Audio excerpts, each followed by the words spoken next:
All right. Well, good afternoon, everyone. My name is AJ Patterson with Interim Healthcare. I want to welcome those who are tuning in for the first time, and for those of you that have been with us before, welcome back. In a moment, I will be introducing our speaker, but before that, I'm going to do a little housekeeping. I want to start off by saying that we will be taking attendance for this event today, and all attendance will be verified through a competency test. Competency quiz will be sent out to our interim education at Gmail account. We will be needing an 80% or better in order to pass that competency quiz, and also be on the lookout for that in about 2 days after this presentation. This session will be recorded, and we will be posting it on our YouTube page. Please consider all recordings absolute or obsolete after a year from today. But if you missed out, or if you want to check back in and hear some of the presentation, you'll be able to check it out on our interim YouTube page. But without further ado, I'm going to go ahead and introduce our speaker today. We have Michele Dillon. Michele is the Caregiver Support Specialist at JAAA Area Agency on Aging. She has a BS degree in healthcare management. Her training includes assisted living, memory care management, as well as with the Alzheimer's Association on dementia care. She is the director of the Care for All respite program in Lawrence and Topeka, and facilitator at various caregiver support groups. She is originally from Chicago and is a diehard Cubs fan. She is a proud host mom to 9 exchange students. So without further ado, Michele. Okay, thank you. And just to clarify, there were not 9 there all at once through the years. Okay. So my title with Jayhawk is Caregiver Support Specialist, which is where the respite program comes in and the support groups. My whole role at Jayhawk is to be a support for the caregiver. So I'm going to kind of go through what the Caregiver Support Program does and everything that we have. I'll run a little bit about Jayhawk and what they do, and then we can get into the actual slides. So I have several support groups that I work through the Alzheimer's Association with. 2 of them are in Lawrence. We have support groups in Topeka at the Topeka Library. Those are not through the association, but they're all at the Topeka Library, and I can get that information to whoever needs it. I also do one-on-one caregiver support. So we talk about boundary setting. We talk about what is the next step after a diagnosis of a chronic illness. We talk about long-term care options, aging in place, dealing with family members, whatever comes up in the caregiver world, we have those discussions. Care for All is a respite program that we've had in Topeka for 2 years now, in Lawrence for 3. And it is basically an early to moderate stage dementia group. It's all volunteer based, so we only charge $40 a day. It is 2 days a week here in Topeka. It is Mondays and Thursdays. We work with Christ Lutheran Church, and basically the caregiver drops them off at 10 o'clock. They have games and activities with us. They have lunch with us, and then they pick them up at 2, and it gives them 2 days a week of fairly inexpensive respite time. And then I have an annual conference once a year in Lawrence. This year it's going to be on You Don't Know What You Don't Know kind of thing. So it's pretty much all set. It's going to be the 2nd Tuesday in April. I can send a save the date flyer to Val if anybody is interested in attending that. Okay. Jayhawk Area Agency on Aging, we do a lot of things. So I'll just do a quick overview. Information and Resource Department, we have a community service navigation. There we go. Sorry. Okay. So we have information and resources, which is basically community service navigators will take calls from anything, where can I find transportation to medical appointments, to what kind of home health agencies do you have, whatever question somebody doesn't really have an answer to, that's what those folks do. SHIC, that stands for Senior Health Insurance Counseling in Kansas, and that is our open enrollment Medicare where we help people figure out their prescription drug plans, their supplemental stuff when they're getting ready to retire, the disadvantages of Advantage plans, those kinds of things. That's what our SHIG counselors do. Drums Alive is a new program that we have, and it's basically exercise with exercise ball and drumsticks and egg shakers. And we have folks that sign up for that and have a little bit of fun. CHAMPS is our Choosing Healthy Appetizing Meal Plan Solutions for Seniors, which we have a wait list on for right now, but it's basically where you could get a reduced meal price at the library or at Hy-Vee. The Sky cafeteria over by the airport, and one other place here in Topeka, which I can't remember offhand, but advocacy, we do work with the silver-haired legislature in the Topekas to make sure that we are working towards making life better for the aging population. We also, the AAAs around the state have a director who goes and does legislative stuff on behalf of the AAAs and what's beneficial to the senior community. And case management is what I do for caregivers, and we also have case management for our clients who are maybe getting some in-home services. We help with LEAP applications. We help figure out what's spam, what their mail is, all of those kinds of things we do for folks. So we have maybe about 300 people on case management. Some need a little more hand holding, some are pretty independent and just need a quarterly visit. Okay. All right, so going through all of that, let's talk about Medicaid. So I've taken a lot of this from Kansas Legal Services. They did a talk for me last year at my conference, so I based a lot of information on her talking points because I felt that it was pretty easy to understand and pretty basic. So what to know about Medicaid? I think there's a lot of misnomers about Medicaid. I think a lot of family members will say things like, I don't want to go on Medicaid because they're going to take my house, which is not necessarily true. I have to be impoverished. So there's a lot of misnomers about it. And I think people are afraid to take it, but kind of like you paid for it. It's part of what you've paid for throughout your life. So if you need it, you should use it. So what is a household? A household is considered, some places would consider, like if the daughter is living with mom, it would be a household, but mostly it's usually if mom is a widow, she would be a household of one. If they're a married couple, it would be a household of two. I think the only time we would really get into the daughters living with them or something like that is if mom is maybe contributing to the cost of that daughter living with them. But if they have their own separate account and they're working in that kind of thing, we don't really consider them as part of the household.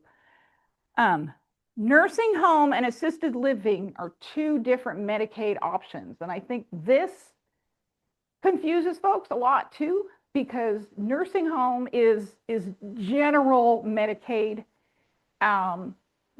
It is basically all of the assets and income are going to go towards paying for that care. They're going to get about $62 a month for incidentals, and everything else goes to the facility to help pay for care. Assisted living is a little bit different. It falls under the same guise as home and community-based services, which is the Medicaid you get in your home. So there is an income limit. It's around $2,800 that you can keep in income, and your assets are $2,000 or less. And the reason that there is a higher income limit is because it's home and community-based services. it's similar to if you were at your house and you still had rent.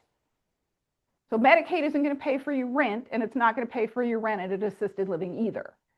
So what happens is if the assisted living is like $4,000 a month private pay, $5,000 a month private pay, if the assisted living takes Medicaid, they will say, okay, what is your income stream? And you might say, I get $3,200 a month. And they're like, okay, we're going to take that as your rent, and then we'll eat the cost of the rest of it. So that's why they're different, because you don't have that rental component in the nursing home.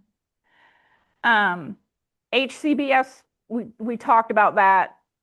Assisted living, in-home services, you can apply for PACE under the home and community-based program. You can apply to get folks in your home to help with bathing, to help with housekeeping, those kinds of things under Medicaid.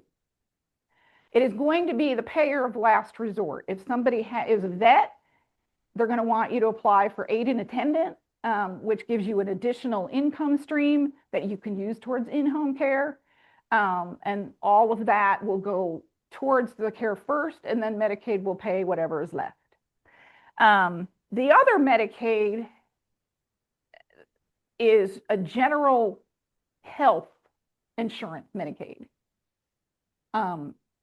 It's really kind of ridiculous because it's basically saying you have to have an income of like $650. If you have any more than that, basically what they do is they times that by 6, and they say for 6 months, you have to pay this much out of pocket before we will pick up any of your medical. And then it rotates every 6 months. So a lot of people, they never even get their out of pocket before they hit that.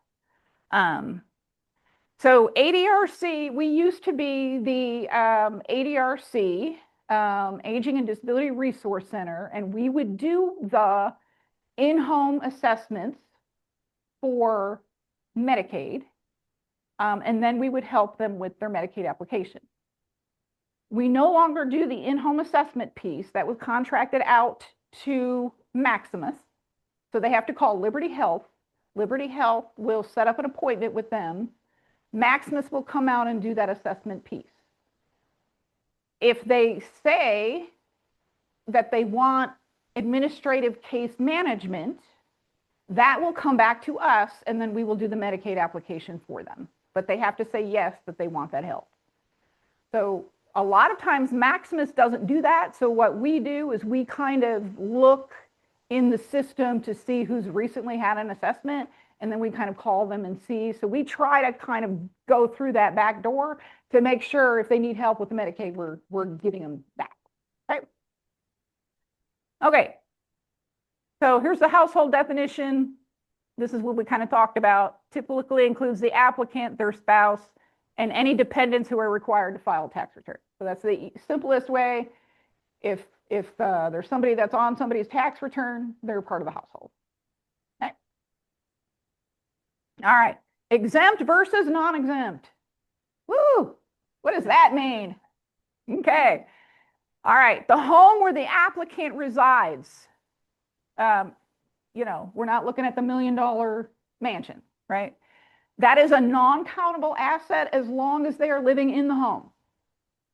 So wife has to go to a facility, spouse still lives in the home. It doesn't count as an asset towards what they're looking at as far as what your value is. Okay? 1 vehicle per household. Now, with that being said, if you've got a 1986 Chevy Pinto, they're going to say that's like $100 worth of value. They're not even going to count it as an asset. So if you have more than 1 car, but the other 2 cars are old, I wouldn't worry about it. Okay. Your stuff, household goods, personal effects, your diamond ring that you got at your wedding, jewelry, things like that. They're not going to have you cash all of that in. If you have a Rembrandt on your wall, it might count as an asset. Let's be fair. If you have a Rembrandt, you probably don't need Medicaid. Life insurance with a death benefit of less than $1,500. This is where a lot of people get tripped up. They don't want to cash in that life insurance policy because they want it for their kids. The kids more than likely will say, cash it in. But you can cash it in by making a burial plan and making sure that the funeral home gets your life insurance. But they will count that as an asset if you have a life insurance policy that's got a big cash value. Income producing property, farm, livestock, business, rental properties. If the main house you're living in is on the farm, that's a little bit different. So we're talking about a secondary income stream. Some people live in a house and they've got somebody taking care of their farm and they get income from that. So the farm would be an asset and the income you get from it would be an additional income stream. Prepaid funeral and burial plans. We talked about that. So that's non-countable. Community spouses retirement is non-countable. And a community spouse resource allowance. And what that basically means is when you're doing a division, the community spouse is allowed to keep so much money. So what they kind of do, will do some basic math, and this is by no means, it's not this simple, but if you've got $200,000 in assets, they're going to cut that in half. The community spouse gets $100,000, which he can do whatever he wants with, buy a boat, who cares, whatever. They're not going to touch it. And the other $100,000 is the spend down for the spouse. Now, you might have some household expenses, some mortgages, some things like that, where you need more than $100,000. So they will look at that. And if they need to move more money over, they will do that. So it may not be half and half. It could be a little bit more, it could be a little bit less. Usually what I tell people is, if you think you make too much money, fill out the Medicaid application as a community spouse, and they are going to come back and tell you one of two things. Either we're denying you because you're $50,000 over asset, or we accept you and here's how you transfer the money. If they say you're $50,000 over asset, don't spend $55,000. Spend $50,000 and then reapply. So it gives you a good indication of where you are financially before they will go ahead and take you on Medicaid. Okay? All right, countable assets, everything else. Right? Okay. Liquid assets, cash in the bank, under the mattress, in the safe, in your shoe, all of that counts as an asset, okay? Stocks, investments, Bitcoin, real estate, that's not your primary residence, okay? All right. So I put this in here. I thought this was kind of a good, easy kind of, you could look at it and see what the differences are between nursing home, the waivers, and regular Medicaid. Okay, so I'm not going to go through that with you, but you can look at that. I'm sure she can send you a copy or. Yeah, we'll send out the. Yeah. Okay, transfer penalty. Everybody hates this transfer penalty. So what does this mean? Basically, it means that mom's sick. I know she's going to need a nursing home, so we're going to give all the money to the kids. No. There's a 5-year gifting penalty for transfers. So we tell people don't transfer anything until you do the Medicaid application, because they will tell you how to transfer it, right? But making the house all of a sudden, you give it to the kids. That's a transfer. Giving them, the income tax rule, or you can gift them $5,000 a year or whatever that, it's not the same as this. So what it basically means is if you do something within that 5-year period, say you transfer something at year 3, okay? They're going to penalize you $264.41 a day for each time within that period. So if you transferred something on year 3 for 2 years, you're basically going to get penalized, and they're going to say, we're not paying anything. Okay? That's kind of what all that means, simplified. So, you know, that's a daily cost. That's basically what they're dividing as the daily cost for skilled nursing facility. So when those numbers go up, that daily number is going to go up. So if you do that times 24 months, you know, it's just not a good idea to gift things before once somebody gets sick. You could do it beforehand. I mean, if you do something on year 6 and you move everything to your kids, you know, go for it. Have at it.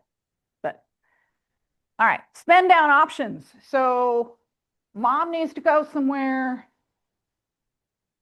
She's got some money. How does this work? Okay. So you got first you're going to identify what's exempt, what's non-exempt, and then what's left. What kind of assets do we have left? So if you're talking a lot of assets, you could get with an elder law attorney. They have gifting strategies. They have asset protection trusts. They know how to do all of those things. It's going to cost, you know, like $5,000, $6,000 to get that done. So lots of folks that have a lot of assets do those trust kinds of things. You can get a new car under the guise of, I have to transport mom to the doctor's office, so we needed something a little bit better. You can spend down on that. That's perfectly fine. Improvements to the house. You need an accessible bathroom. They need a recliner chair. They need better flooring, all of those things, a new roof. That's all spendable. Wheelchair ramp. Yeah, all of those things are good to spend down for improvements for the person you're caring for. Okay. Care costs, you know, you have people in the home that are actually caring, you're paying for them on a private pay basis. That's all spendable stuff, right? Okay.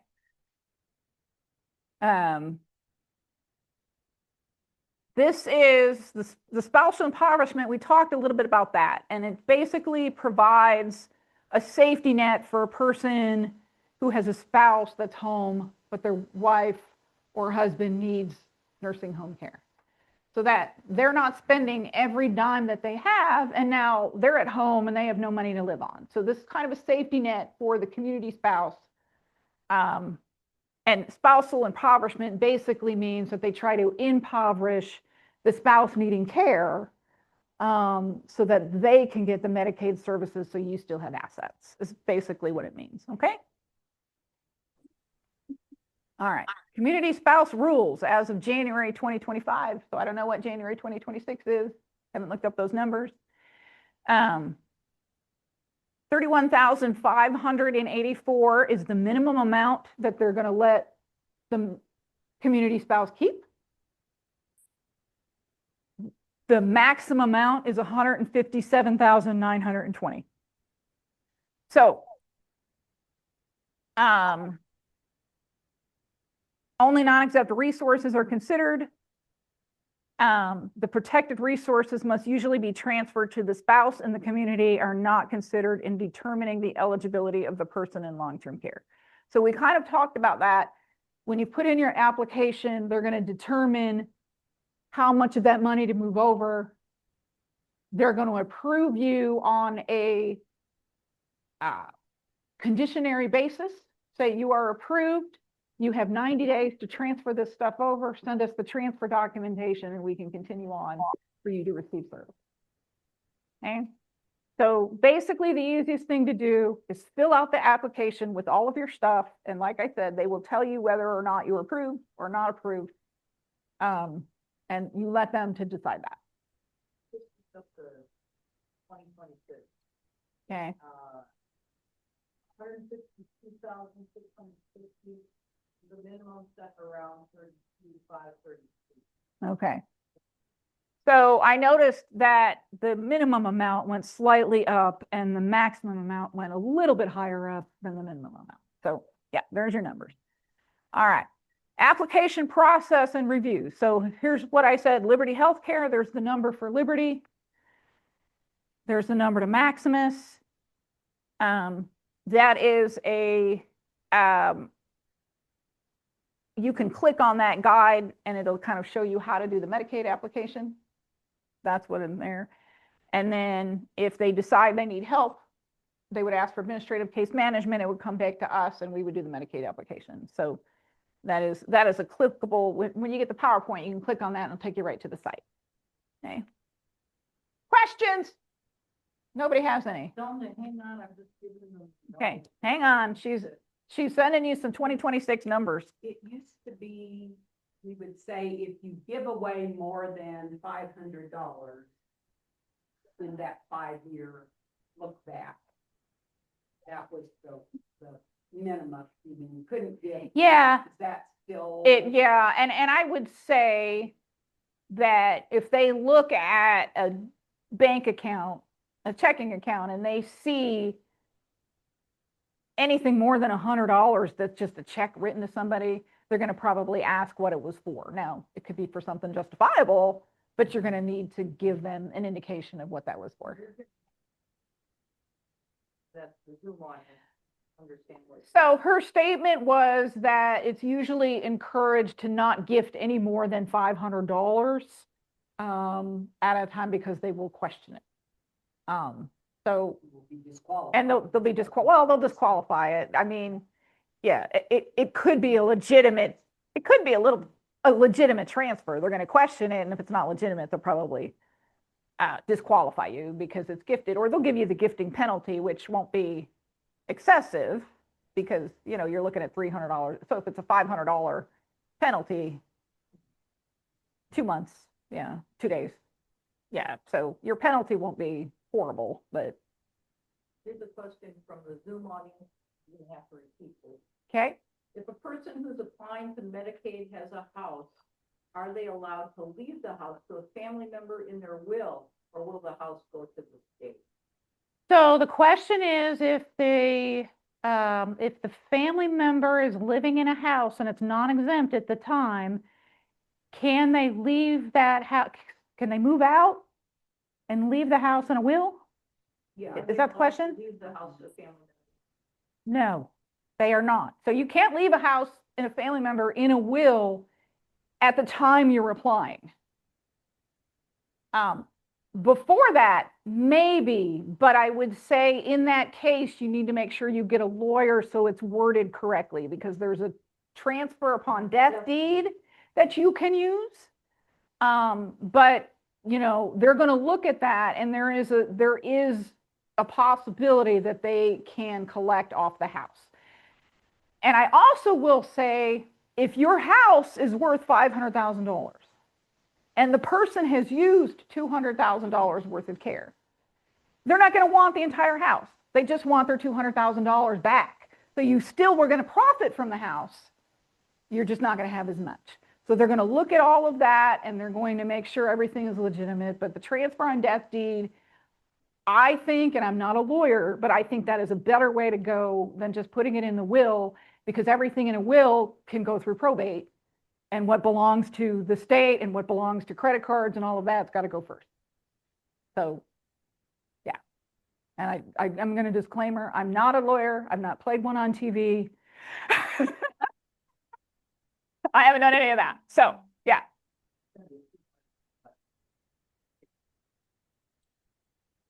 Yeah. Yeah. We always used to say they could take back, but up to what you had been paid or been used, but not a penny more. That's right. That's right. They're not gonna take a penny more than what you've used. And that's what I try to explain to people when they say they're going to take my house. Like, they don't want your entire house. They just want what the state has put in, which I think is reasonable. If you have an asset after you die and there's money left over on their asset, they deserve to be paid back. I don't see any problem with that. Most of the time, the kids aren't going to want the house anyway. And that's I have those arguments with people all the time. I don't want to get Medicaid because I want my kids to have my house. Your house is from 1964 and it has wood paneling along the side. They don't want your house.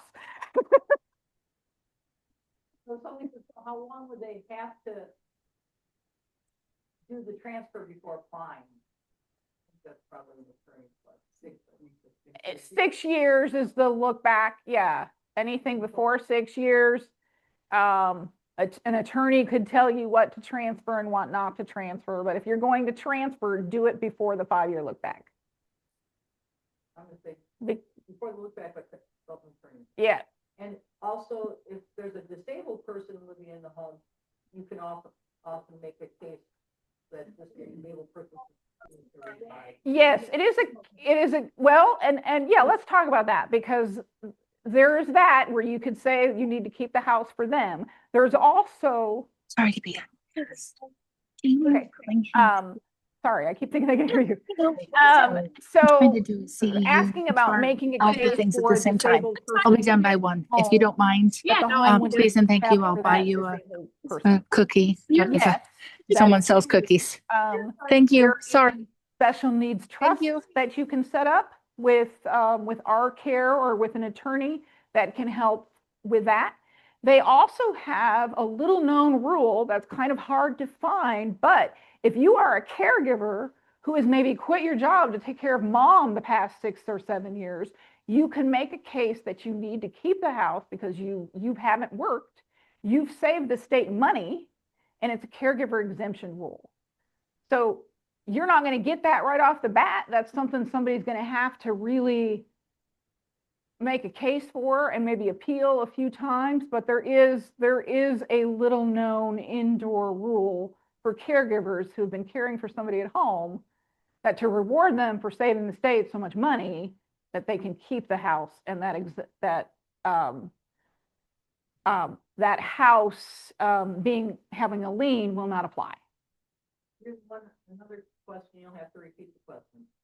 After someone dies, how long does the state have to come back on the estate?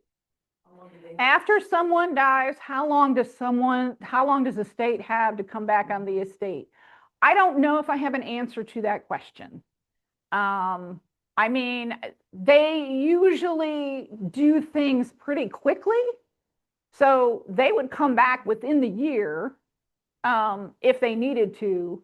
And after that, there's not much chance that they're going to put a lien on it. I mean, don't quote me, they could. If somebody audits them or something, they could come back and do it. But they're going to do it pretty quickly because you've got probate and you've got wills and you've got those kinds of things that they want to make sure that it's done. So tax years and all that, yeah. And they certainly don't just ask for the house, they ask for computers, jewelry, anything the person had of any value from Medicaid. At least that's been my experience. Oh, so yeah, I wasn't aware of that, but what she's saying is after someone has passed away, they're looking at all the assets. If there's a computer, if there's jewelry, all of that stuff that was non-exempt before would now be exempt upon death, which I did not know. So thank you for that. You know, I would say the majority of folks that are on Medicaid, it's pretty straightforward. They don't have any of that, or they've spent everything they have because it cost you $8,000 to be anywhere. So I think, you know, that's the case, but it's good to keep in mind if there's a spousal impoverishment case and the spouse has some stuff that they might look at that. I've not known them to maybe do that, but I have been a conservator, a court-appointed conservator from some folks, and they do ask for an inventory. So you are right that of what they had, and I'm like, nothing. They were in assisted living. They don't have anything. So yeah, good question.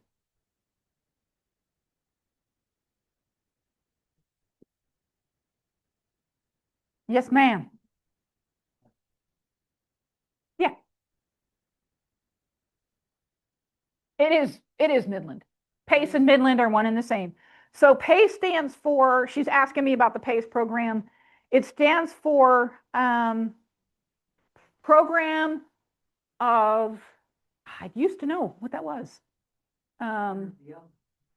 Yeah, care, all-inclusive care for the elderly. Yes, that's it.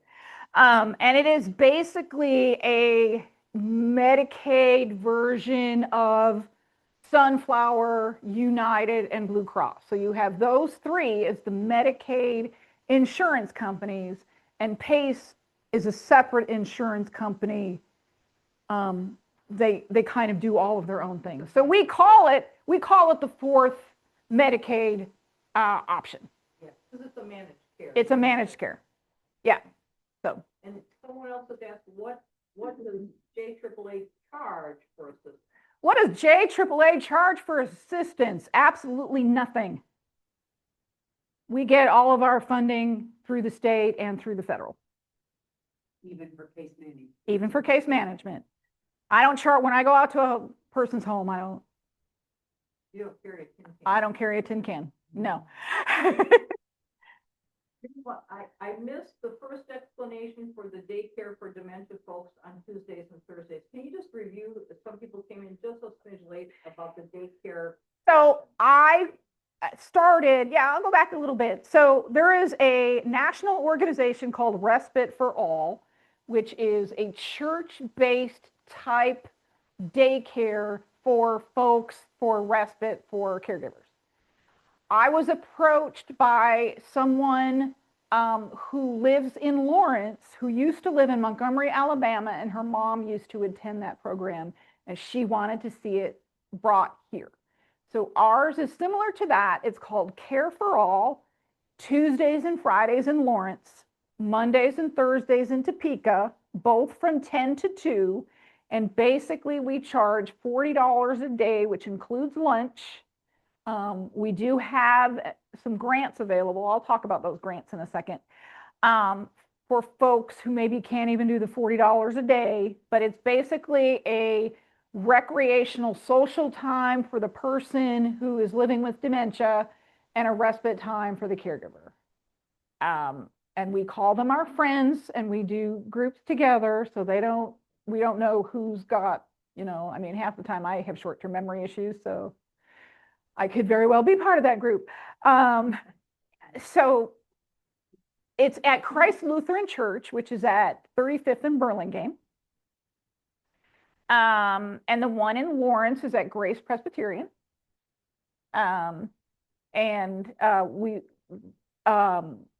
Christ Lutheran charges us a very small fee for use of their building. I mean, they've slashed it into like a third, and Grace Presbyterian charges us nothing.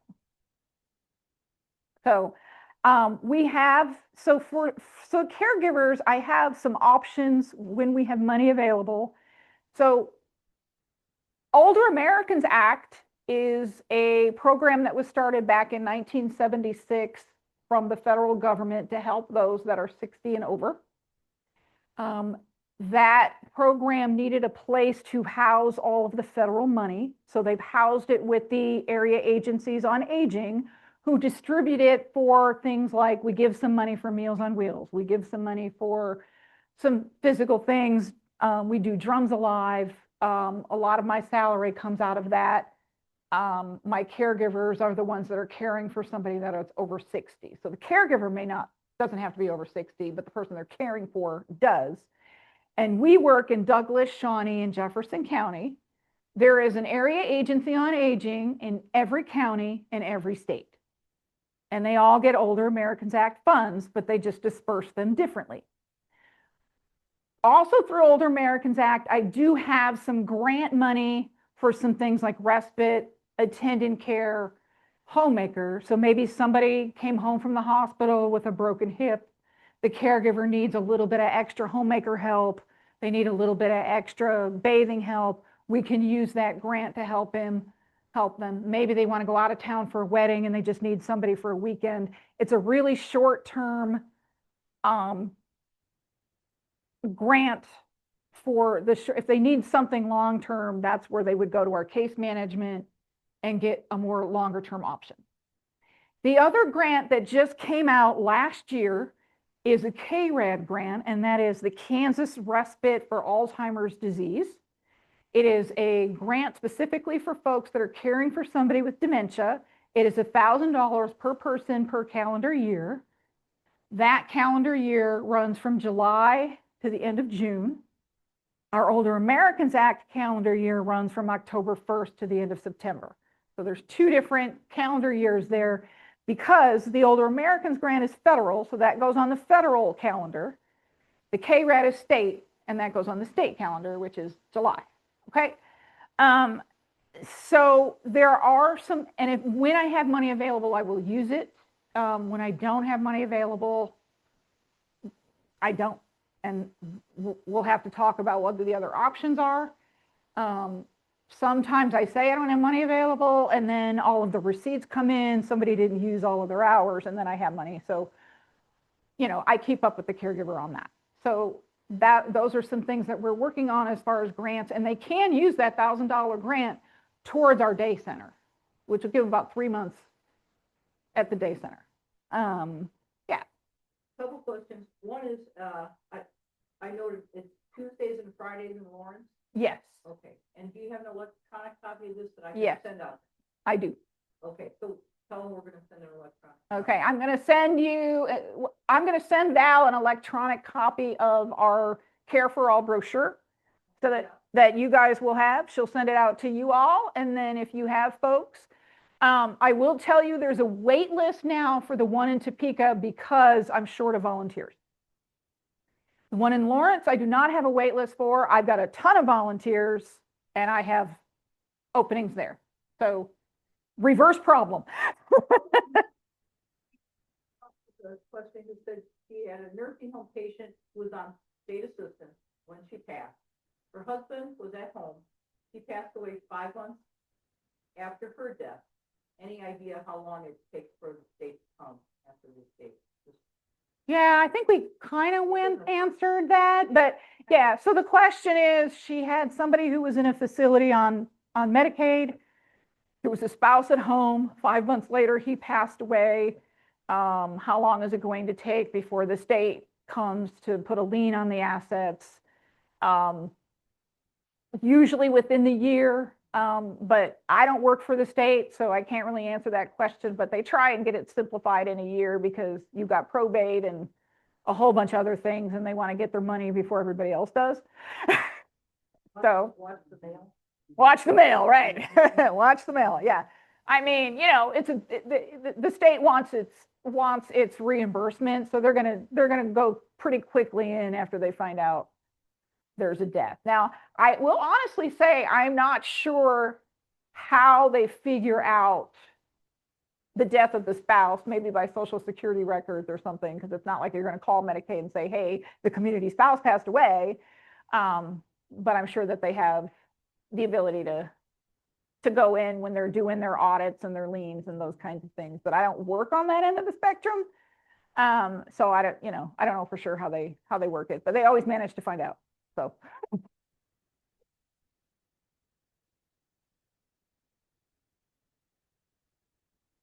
Yes.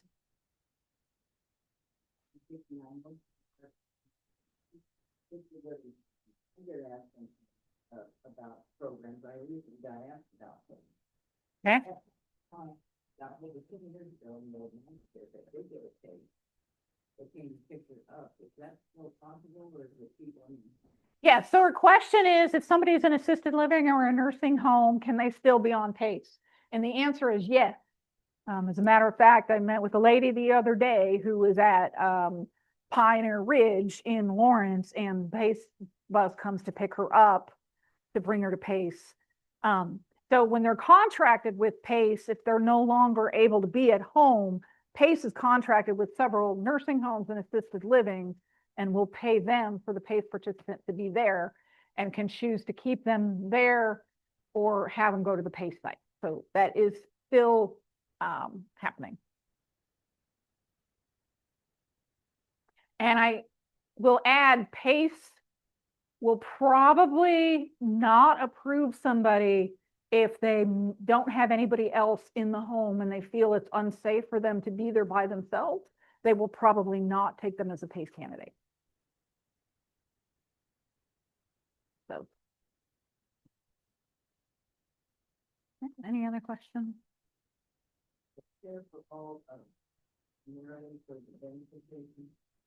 It is primarily for dementia. Like, I do have Parkinson's folks, so it's basically a memory type program.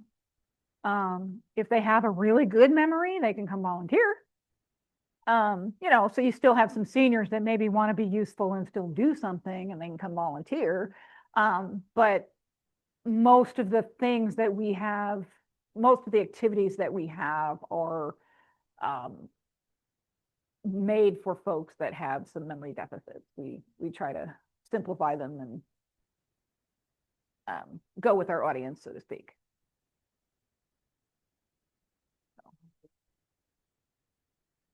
And it's a less expensive way to do respite. So you're going to get 8 hours of respite a week for $80. So yeah.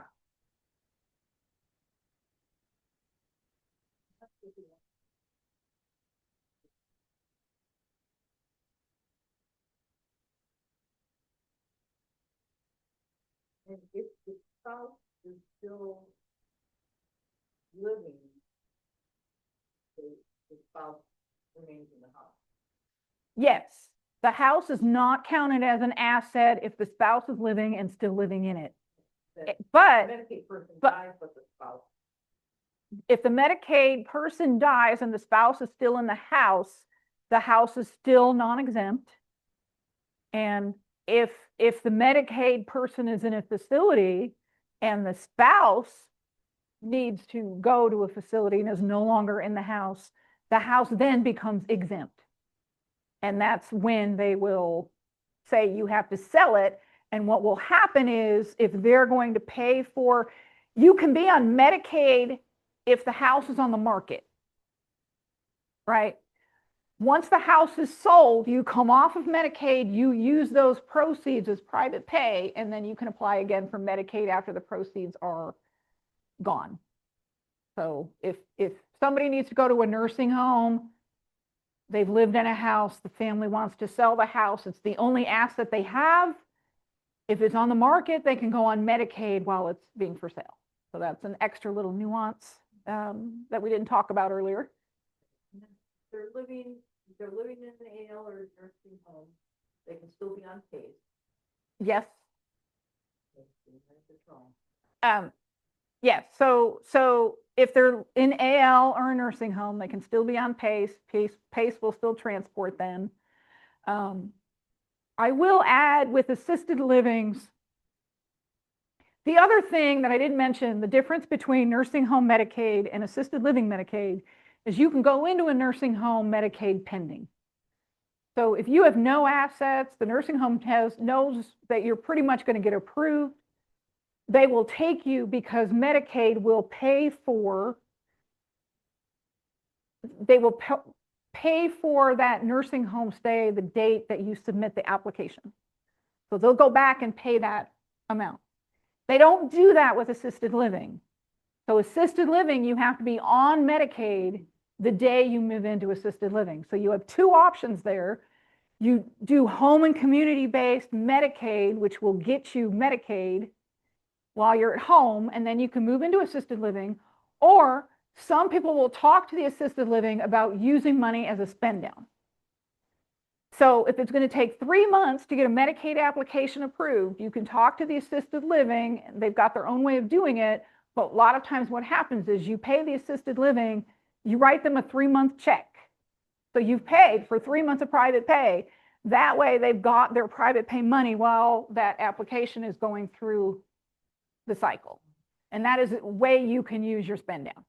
You just have to make sure you have a receipt and you send it to. Now, Russell, who retired, he was the head guy over at Medicaid, and he would do all of kinds of talks and speaking engagements.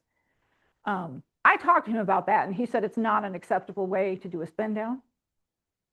But it's never not been challenged, because how else is somebody going to, you've spent all of your money at assisted living, you've paid privately, you've done your due diligence. The assisted living needs to be paid. And if you're not going to do it pending, there's really no other option. So I've never had a problem with it being denied by doing that. And the example you gave about the person living alone being disqualified from PACE was only if the situation is not safe, right? Yeah, so what I said is sometimes PACE will will not accept a participant if they are living by themselves in the home. There's no one living with them. They feel it's unsafe for them to be in the home. They have stairs, whatever. They won't take them on as a client because they don't want that risk. But it doesn't mean you can't live alone. No, it doesn't mean you can't live alone. It's just going to be a safety issue. So if you're fairly independent, it's not a safety issue. You know, maybe you're at a high rise with elevators. There's no stairs. You know, you could do just fine. Yeah, there isn't any reason PACE wouldn't take you. It's just the safety aspect of it. If you're pretty frail, or you're forgetful, you're wandering around the house or wandering around the neighborhood at night, chances are they may. I mean, the assessment, it's free. It's not going to hurt you to do the assessment, but those are some reasons why they may deny you. More question. Is the house considered exempt if the daughter lives in the house? Is the house considered exempt if the daughter lives in the house? Well, we'll go back to some of our previous conversation about you'd have to apply for a caregiver exemption if you've been taking care of mom for many, many years and you have no job and you have no other place to be. You can apply for a caregiver exemption and they may let you keep the house. Okay. If you have the death deed transfer upon death, you can probably keep the house. So there are certain times that someone can live in there and the house is still exempt. But if there is any question about it, you need to refer to the Kansas Legal Services or an attorney to make sure definitively that you're going to be safe in that house if you need to be. How can a person be residing in a nursing home and have PACE services? What does PACE do that a nursing home doesn't do? So how can you have PACE services while residing in a nursing home? What does PACE do that the nursing homes don't do? So PACE is managed care. It's like insurance. So it is like instead of the doctor coming in to see them, they would go to the PACE site and be seen by their doctors on staff. They would do the activities on staff. It's just an additional help to the nursing home and an additional service. So there isn't really that much difference other than it's a one-stop. So all their doctors and all their physical therapists and everything are in one place. And they go outside of the building for that. And they go outside of the building for that. If PACE feels like, I mean, PACE is a business like everything else. So if they feel like it's too expensive, they're going to probably drop the person and just have them be in the nursing home. They can surely do that. But it just depends. Or sometimes they're in a nursing home just for a short-term basis. And so PACE will pick them up and bring them back and forth to the site until they get home. Okay. So it's a PACE is primarily a funding mechanism, right? Yes, PACE is primarily a funding mechanism. Pays for the nursing. And PACE pays for the nursing home. Yes. Attendant, if you get aid and attendant care through the VA, that income stream can also pay for the nursing home. Aid and attendant care is for vets who are on 100% disability. It is an additional income stream. And if somebody, Medicaid will specifically ask if somebody is a veteran, they want you to apply for the aid and attendant, and they want you to have a piece of paper to say, yes, you're getting it, or no, you're not. Because then they take that into consideration when they do your numbers, because they don't count it as an income stream. It's not counted. It's an extra way to pay for services. They don't hold it against you as part of your income.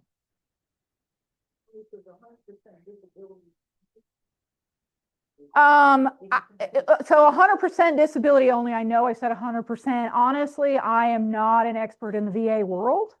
So I don't know what the threshold of disability is for you to get accepted. You would just have to fill out the application. It's based on your disability and it's based on your income and your assets, and see whether you apply or not. Medicaid's going to have you do it no matter what. Normally that process took months. So is it expedited if somebody's putting in a Medicaid application, or does it just? So aid and attendant care process does kind of take months. I'm not, again, this is not really my wheelhouse. I would say that there is, and I don't know if he still works there. I'll send Val the contact. There is a guy at Cotton O'Neill who works with veterans to get the aid and attendant. Dan, I think is his name. I'm not sure if he's still there. But there are folks that kind of can work directly with the veterans to get that done and maybe expedite it. I'm not sure. I don't really want to answer that because I'm not in that world. Talk to one of the veterans associations to see how that would work in connection with Medicaid. I just know it's an option. I think we are at time. Okay. Thank you for coming and doing this, and I'll send out the information. Okay. Well, you're welcome. I'm glad that I could help. Val's going to send out all this information for y'all so that you have it.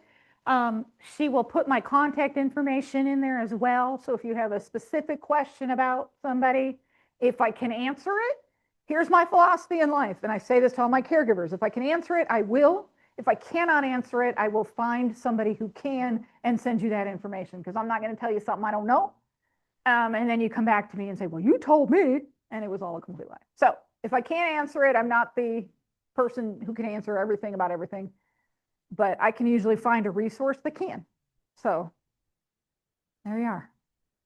Thank you. All right, you're welcome. All right, let's wrap this up.